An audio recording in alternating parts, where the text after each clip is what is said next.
১/১১ ঘটনায় যুক্তরাষ্ট্রের হস্তক্ষেপ ভুল ছিল বললেন সাবেক মার্কিন রাষ্ট্রদূত মাইলাম। নির্বাচন হলে জনপ্রিয়তায় এগিয়ে বিএনপি, এরপরেই জামায়াত, চতুর্থ স্থানে জাতীয় নাগরিক পার্টি। মাদরীপুরে আধিপত্য বিস্তার নিয়ে সংঘর্ষ, মসজিদে আশ্রয় নিয়েও প্রাণ রক্ষা হয়নি, 2 ভাই সহ নিহত 3।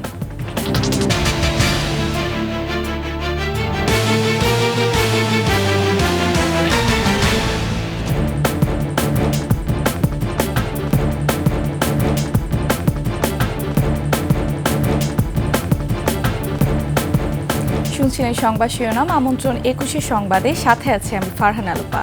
দর্শক, ২১ টেলিভিশনের সংবাদ একসাথে সরাসরি দেখতে পাবেন আমাদের ফেসবুক পেজ www.facebook.com/2124 অনলাইনে। এছাড়া সাবস্ক্রাইব করতে পারেন www.youtube.com/21TV চ্যানেলে। ১/১১ ঘটনায় হস্তক্ষেপ করে যুক্তরাষ্ট্র ভুল করেছে। ঢাকায় মার্কিন দূতাবাসের সে সময়ের ভূমিকায় এই ভুল ছিল বলে মন্তব্য করেছেন সাবেক মার্কিন কূটনীতিক জন এফ ডেনলোভিচ। আর বিপ্লব পরবর্তী সফলতা দেখতেই বাংলাদেশে এসেছেন বলে জানিয়েছেন ঢাকায় নিযুক্ত যুক্তরাষ্ট্রের সাবেক রাষ্ট্রদূত William B Milam. Centre for Governance Studies আয়োজিত সংলাপে এসব কথা বলেন তারা। বিস্তারিত জানাচ্ছেন নাহিদ সিরাজি নিম্মি। সকালে রাজধানীর বিআইআইএসএস মিলনায়তনে নতুন ভোরের পথে ঢাকা গণ অভ্যুত্থান পরবর্তী বাংলাদেশ যুক্তরাষ্ট্র সম্পর্কের নতুন গতিপথ বিষয়ে in conversation with Milam and John শীর্ষক এক বিশেষ সংলাপ অনুষ্ঠিত হয়। সেমিনারে বাংলাদেশ যুক্তরাষ্ট্র এবং ইন্দো প্যাসিফিক অঞ্চলের ভূ রাজনীতির প্রসঙ্গগুলো নিয়ে আলোচনা করেন বাংলাদেশে নিযুক্ত যুক্তরাষ্ট্রের সাবেক রাষ্ট্রদূত উইলিয়াম বি মাইলাম এবং যুক্তরাষ্ট্রের সাবেক কূটনীতিক জন এফ ড্যানিলোভিচ। বাংলাদেশের বর্তমান সরকার প্রধান গণতন্ত্রের পথে হাঁটছেন উল্লেখ করে সাবেক রাষ্ট্রদূত উইলিয়াম বিগত সরকারের অসফলতার কারণ তুলে ধরেন।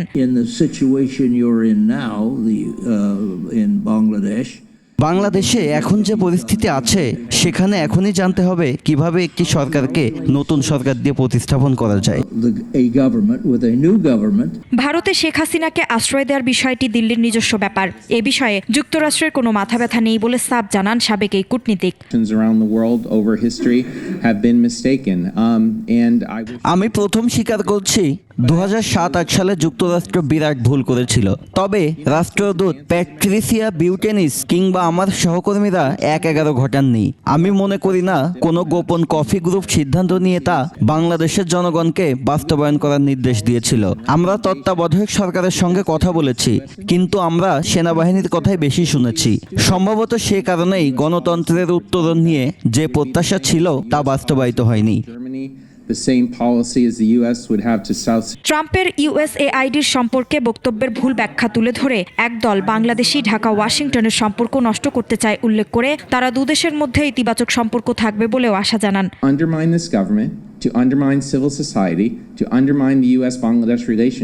নাহিদ সিরাজি নিম্মি, ২১ টেলিভিশন, ঢাকা।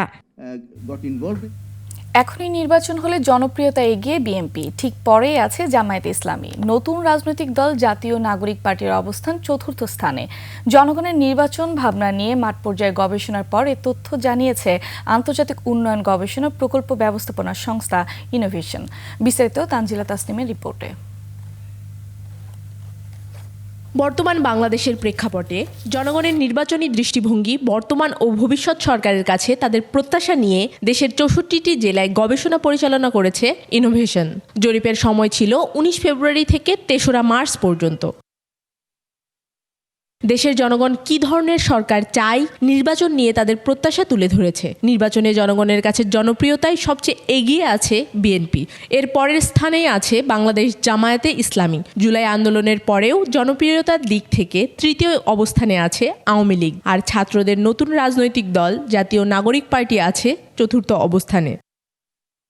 অন্তর্বর্তী সরকারের সময়ে অধিকাংশ জনগণেরই প্রত্যাশা পূরণ হয়নি বলে উঠে এসেছে এই গবেষণায়। আইন শৃঙ্খলার অবনতি, চাঁদাবাজি ও দুর্নীতি বেড়ে যাওয়া সহ এ সরকারের বিভিন্ন অপারগতার কথাও উঠে এসেছে এই সেমিনারে। তানজিলা তাসনিম, ২১ টেলিভিশন, ঢাকা। নিষেধাজ্ঞা অমান্য করে বাইতুল মোকাররম এলাকায় হিজবুত তাহরীর মিছিলকে দেশীয় ষড়যন্ত্রের পাশাপাশি বাইরের ষড়যন্ত্র বলে মনে করছেন নিরাপত্তা বিশ্লেষকরা। এমন ঘটনায় পুলিশ প্রশাসনের দুর্বলতাকে দায়ী করছেন তারা। বলছেন খুব দ্রুত পুলিশের মনোবল ফেরাতে হবে। মাহতাব মিনহাজের প্রতিবেদন। পূর্ব ঘোষণা অনুযায়ী প্রশাসনের নিষেধাজ্ঞার পরও শুক্রবার বাইতুল মোকাররম এলাকায় মিছিলের চেষ্টা করে নিষিদ্ধ ঘোষিত সংগঠন হিজবুত তাহরীর। পরে পুলিশি বাধায় এলাকাটি পরিণত হয় রণক্ষেত্রে। এই ঘটনায় অজ্ঞাতনামা আসামি করা হয় ২,০০০-এর বেশি মানুষকে। গ্রেপ্তার হয় ৩৬ জন, এর মধ্যে ১৭ জনকে পাঠানো হয় রিমান্ডে। এই ঘটনাটিকে স্বাভাবিকভাবে দেখছেন না নিরাপত্তা বিশ্লেষকরা। বলছেন বিশ্বের কাছে যারা বাংলাদেশকে উগ্রবাদী দেশ হিসেবে পরিচয় করাতে চায়, এই ঘটনায় তাদের ইন্ধন থাকতে পারে। কালকের ঘটনা তো ডেফিনেটলি বাংলাদেশের ইমেজকে দুর্বল করেছে। এগুলো তো ধরেন আপনার বিভিন্ন প্রচার মাধ্যমে অলরেডি যারা বোঝাতে চাচ্ছে যে বাংলাদেশ একটা ক্রমেই একটা উগ্রধর্মীয় উত্থান হচ্ছে এখানে, সেগুলো প্রমাণ হবে। শুধু দেশীয় ষড়যন্ত্রই নয়, এই ঘটনায় বহির্বিশ্বের ষড়যন্ত্রও দেখছেন তিনি। বিভিন্ন জঙ্গি গোষ্ঠীর সদস্যরা এখন কিন্তু বাইরে, তারা সেখানে ইনফিল্ট্রেট করতে পারে, সেখানে পার্টিসিপেট করতে পারে। যত ষড়যন্ত্রই হোক, হিজবুত তাহরীর পূর্ব ঘোষণা দেওয়ার পরও শেষ পর্যন্ত অপেক্ষা করায় পুলিশ প্রশাসনের ব্যর্থতা দেখছেন তিনি। বলছেন এই মুহূর্তে পুলিশের মনোবল ফেরানো খুবই জরুরি। পুলিশের মনোবল অনেক দুর্বল, সাংগঠনিক কর্মক্ষমতা অনেক দুর্বল। এইগুলোর জন্য যে নেতৃত্ব দরকার, সেই নেতৃত্ব কিন্তু এখন এই মুহূর্তে নেতৃত্বের অভাব আছে। মনোবল ফেরাতে পারবে এমন একজন ব্যক্তিত্বের প্রয়োজন বলেও মন্তব্য করেন এই নিরাপত্তা বিশ্লেষক। স্বরাষ্ট্র উপদেষ্টার পদত্যাগের জন্য বিভিন্ন সংগঠন দাবি করছে।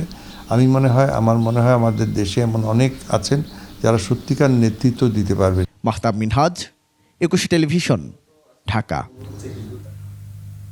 এখন থেকে মব সৃষ্টির মাধ্যমে নারীদের হেনস্থা করা হলে এর দায় আইনশৃঙ্খলা রক্ষাকারী বাহিনী সহ সংশ্লিষ্ট মন্ত্রণালয়কে নিতে হবে। জাতীয় জাদুঘরের সামনে নারী নিরাপত্তা ও সাইবার সুরক্ষার দাবিতে বিক্ষোভ সমাবেশ, এ কথা বলেন জাতীয় নাগরিক কমিটির মুখ্য সংগঠক সার্জিস আলম। যেসব নারী জাতীয় নাগরিক পার্টিতে যোগ দিচ্ছেন তাদের টার্গেট করে প্রোপাগান্ডা ছড়ানো হচ্ছে বলে অভিযোগ করেন তিনি। বিস্তারিত সিরাত আল মুস্তাকিমের রিপোর্টে। সম্প্রতি রাজধানীতে ঘটে যাওয়া ওড়নাকাণ্ড, মাগুরায় শিশু ধর্ষণ সহ দেশজুড়ে নারীদের উপর ঘটছে সহিংসতা, নিপীড়ন ও সাইবার হয়রানির মতো ঘটনা। আর এসব ঘটনাকে কেন্দ্র করেই আন্তর্জাতিক নারী দিবসে জাতীয় নাগরিক পার্টির এই বিক্ষোভ সমাবেশ। গণ অভ্যুত্থানের পর দেশে নারী নির্যাতন, রাস্তাঘাটে নিরাপত্তা সহ নানা ইস্যু নিয়ে কথা বলেন জুলাই আন্দোলনে নিহত ও আহতদের পরিবারের সদস্যরা। এই আন্দোলনে আমাদের হাজবেন্ডরা নিহত হয়েছে, প্রতি জায়গায় আমরা হেনস্থা হচ্ছি। বক্তারা বলেন, নারী নির্যাতন বন্ধে প্রয়োজন কঠোর আইন। নারীর প্রতি সহিংসতা কোনোভাবেই জুলাই গণ অভ্যুত্থানের সাথে সামঞ্জস্য নয় বলেও মন্তব্য করেন তারা। এই সরকারের শুধুমাত্র গ্রেফতার নয়, হাইকোর্টের মাধ্যমে সর্বোচ্চ বিচার নিশ্চিত করে বিচার প্রদান করাটা জনগণের সামনে দেখানো দরকার। এখানে যে নারী কমিশন গঠন করা হয়েছে, আমরা দ্রুততম সময়ের মধ্যে নারী কমিশনের প্রপোজালগুলো দেখতে চাই। রাজনৈতিক দলগুলোর প্রপোজাল আমরা ওপেনলি দেখতে চাই যে নারীদের প্রতি তাদের দৃষ্টিভঙ্গি কি। জাতীয় নাগরিক কমিটির মুখ্য সংগঠক বলেন, আজকের পর থেকে কেউ যদি মব সৃষ্টি করে নারীদের হেনস্থা করে, তবে আইন শৃঙ্খলা বাহিনী সহ সংশ্লিষ্ট মন্ত্রণালয়কে ব্যর্থ মনে করা হবে। সরকার নারীদের নিরাপত্তা দিতে পারছে না বলেও মন্তব্য করেন তিনি। মব কালচারকে ব্যবহার করে বিন্দুমাত্র আমাদের বোনদের দিকে দৃষ্টি দেওয়ার চেষ্টা করে কিংবা তাদের সিকিউরিটি বিঘ্নিত করার চেষ্টা করে, তাহলে আমাদের এই আইন শৃঙ্খলা রক্ষাকারী বাহিনী এবং সংশ্লিষ্ট মন্ত্রণালয়গুলো ব্যর্থ বলে প্রমাণিত হবে। কেউ যেন কারো ব্যক্তিগত বিশ্বাস চাপিয়ে না দেয়, আইন শৃঙ্খলা বাহিনীকে এ বিষয়ে সক্রিয় হওয়ার আহ্বান জানান সার্জিস আলম। সিরাত আল মুস্তাকিম, একুশে টেলিভিশন, ঢাকা। মাদারীপুরের খোয়াজপুরে আধিপত্য বিস্তার নিয়ে সংঘর্ষে আপন দুই ভাইসহ ৩ জন নিহত হয়েছে। আহত হয় আরও বেশ কয়েকজন। স্থানীয় ইউনিয়ন চেয়ারম্যান জয়নাল মোল্লার সাথে সাইফুল সর্দার পরিবারের আধিপত্য নিয়ে দীর্ঘদিন দ্বন্দ্ব চলছিল। সকালে শাহজাহান হাওলাদারের লোকজন অস্ত্র নিয়ে আতাউর সর্দারের বাড়িতে হামলা চালায়। এতে আতাউর সর্দার বাধা দিলে দুই গ্রুপের সংঘর্ষ হয়। এ সময় মসজিদে আশ্রয় নিয়েও রক্ষা পাননি আতাউর ও সাইফুল। সেখানে কুপিয়ে হত্যা করা হয় তাদের। পরে তাদের বাড়িঘর ভাঙচুর ও লুটপাট সহ আগুন ধরিয়ে দেওয়া হয়। নিহত সাইফুল খোয়াজপুর ইউনিয়নের স্বেচ্ছাসেবক লীগের সাংগঠনিক সম্পাদক ছিলেন। পুরা ঘেরোয়া দিয়া ওরা আমাকে বাড়িঘর সব আগুন ধরাই দিছে। মসজিদের মধ্যে বেডুকা কোবাইছে ওরা। কারা কোবাইছে? কোবাইছে যে জয়নাল মুশিক, ওই যে হেসারমান বাড়ির এই লোকেরা। বালির ব্যবসা এবং অন্যান্য কিছু ব্যবসা সংক্রান্ত বিষয়ে সাইফুল এবং আতাউর ওই যে মতির এবং শিকদার গ্রুপের আক্রমণে তারা দুজন নিহত হয় এবং আরো একজন গুরুতর অবস্থায়, তাদের এক ভাই অলি গুরুতর অবস্থায় এখন হসপিটালে ভর্তি আছে। আমরা অলরেডি দুজনকে গ্রেপ্তার করেছি এবং আমাদের গ্রেপ্তার প্রক্রিয়া এখনো চলমান আছে। নিচ্ছি সংবাদ বিরতি, যখন ফিরছি তখন অন্যান্য সংবাদের সাথে আরও থাকবে। মাগুরায় ধর্ষণের শিকার শিশু সিএমএইচে ভর্তি, থানায় মামলা, বোনের স্বামী শ্বশুর সহ গ্রেফতার 4।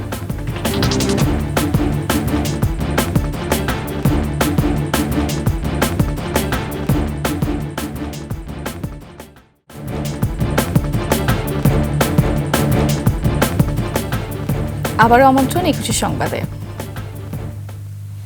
মাগুরায় ধর্ষণের শিকার সংকটাপন্ন শিশুকে উন্নত চিকিৎসার জন্য ঢাকা মেডিকেল থেকে ঢাকা সিএমএইচে নেওয়া হয়েছে। এদিকে ধর্ষণের অভিযোগে গ্রেফতার 4 জনকে কারাগারে পাঠিয়েছেন আদালত। বিস্তারিত শাকের আরজু রিপোর্টে। পাশবিক নির্যাতনের শিকার ছোট্ট দেহটি লড়ছে জীবন মৃত্যুর সাথে। উন্নত চিকিৎসার জন্য ছুটছে এক হাসপাতাল থেকে অন্য হাসপাতালে। ঢাকা মেডিকেলের নিবিড় পরিচর্যা কেন্দ্র থেকে শিশুটিকে এবার নেওয়া হয়েছে ঢাকা সিএমএইচে। এর আগে ঢাকা মেডিকেল কলেজ হাসপাতালের পরিচালক ব্রিগেডিয়ার জেনারেল মোহাম্মদ আসাদুজ্জামান জানান, শিশুটির যৌনাঙ্গে ও গলায় ক্ষত রয়েছে। ডাক্তাররা যেটা বলেছেন, তার যে অ্যাকচুয়ালি যে পাশবিক নির্যাতনের ফলে আসলে তার যেটুকু ইনজুরি হয়েছে, কিছু ইনজুরি আছে তার পেরিনিয়াল রিজিয়নে, কিন্তু মেইন সমস্যাটা তার গলার কারণেই তার আসলে এই যে হাইপক্সিয়া হয়েছিল। এদিকে 8 বছরের শিশুকে ধর্ষণের ঘটনায় গ্রেফতার হয়েছে শিশুটির বোনের স্বামী, দেবর, শ্বশুর ও শাশুড়ি। আসামিদের পুলিশ হেফাজতে আছে এবং বর্তমানে পুলিশ আসামিদেরকে প্রয়োজনীয় পুলিশ স্কোয়াডের মাধ্যমে বিজ্ঞত রাতে অতি সত্বর প্রেরণ করা হয়েছে। নির্যাতনের শিকার শিশুটির মায়ের সাথে শনিবার টেলিফোনে কথা বলেন বিএনপির ভারপ্রাপ্ত চেয়ারম্যান তারেক রহমান। আমরা চেষ্টা করব, যতটুকু সম্ভব আমরা চেষ্টা করব যাতে দেশের আইন অনুযায়ী আপনারা যাতে সঠিক বিচার করতে পারেন। গত 5 মার্চ মাগুরা শহরে বোনের বাড়িতে বেড়াতে এসে 8 বছরের ওই শিশু ধর্ষণের শিকার হয়। শাকের আরজু, 21 টেলিভিশন, ঢাকা। এবার আন্তর্জাতিক নারী দিবস প্রসঙ্গ।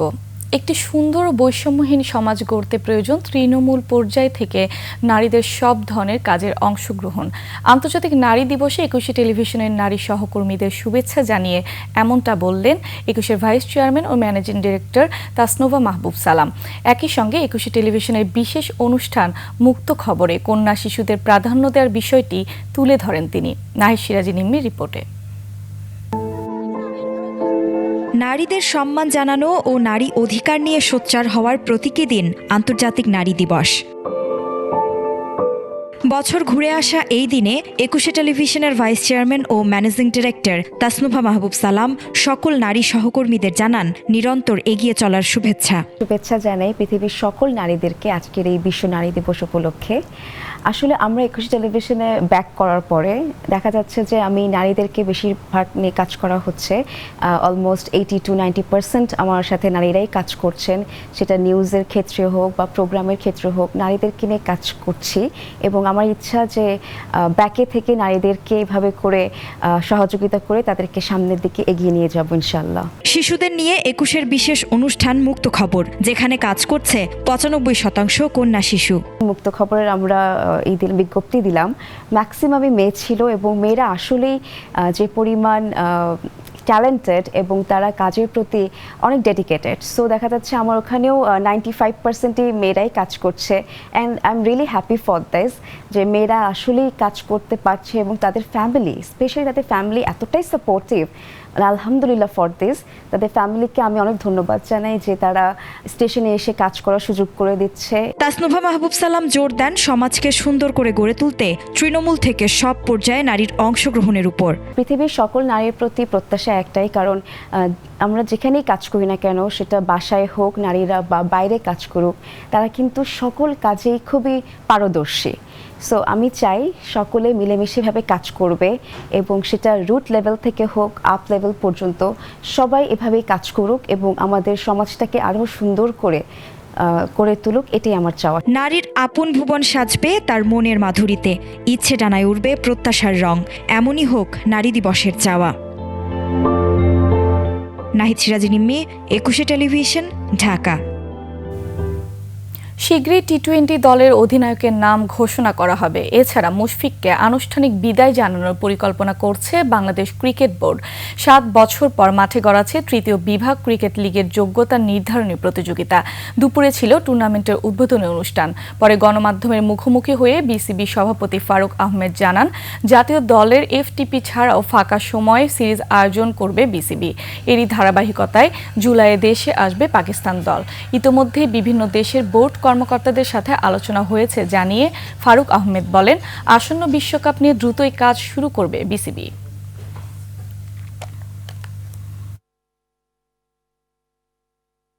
এটা আমরা প্ল্যান করবো, এটা তো খুব স্বাভাবিক একটা ঘটনা। মুশফিক তো probably legend of the country.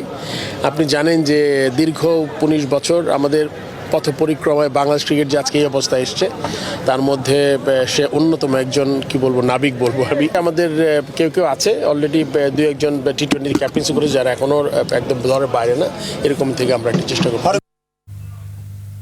দর্শক, শেষ করছে 21 সংবাদ। যাবার আগে সংবাদ শিরোনামগুলো আরও একবার।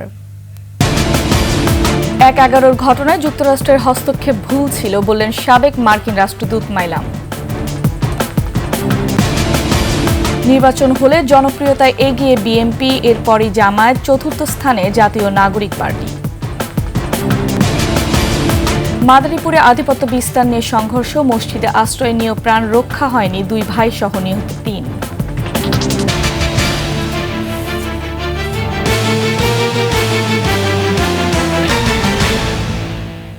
সবশেষ সংবাদ জানতে ডায়াল করুন 2021 নম্বরে, ভিজিট করুন 21tv.com ওয়েবসাইটে। ফেসবুকে ভিজিট করতে পারেন www.facebook.com/2124 অনলাইনে। এছাড়া সাবস্ক্রাইব করতে পারেন www.youtube.com/21etv চ্যানেলে। এতক্ষণ সঙ্গে থাকার জন্য ধন্যবাদ। পরবর্তী সংবাদ রাত 11টায় দেখার আমন্ত্রণ রইল। 21-এর সাথেই থাকুন।